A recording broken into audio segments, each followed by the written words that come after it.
In today's video, I'm going to teach you how to create dependencies in Smartsheet. Dependencies are what allow your project schedule to update automatically when dates change.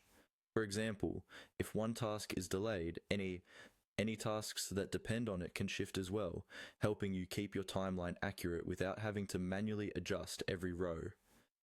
In this walkthrough, I'll show you how to turn on dependencies in an existing Smartsheet project so you can start using that functionality right away.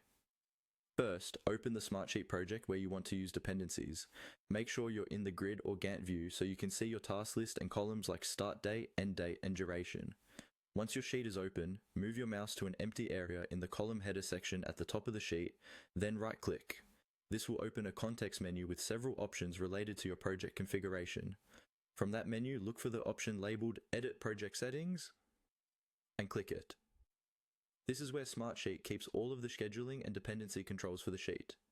If you don't see this option, double check that you're working in a project sheet and that you have the right permissions to change project settings. When the project settings window opens, you'll see various options for your timeline, including settings for working days, start and end times, and dependency management. In this window, find the section that refers to dependencies. There will be a checkbox or toggle labeled something like Dependencies Enabled. Go ahead and click that option to turn it on. Enabling dependencies tells Smartsheet to start using the relationship between the start, finish, and duration columns to automatically calculate dates. Once this is enabled, you'll also be able to define predecessor relationships between tasks, which is what allows one task to be driven by another. After you've checked the dependencies option, take a quick moment to review any default columns that are referenced in the settings, such as which columns are being used for start date, end date, and duration. If those look correct for your sheet, you're ready to save your changes.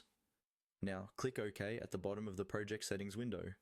This applies your changes and closes the dialog.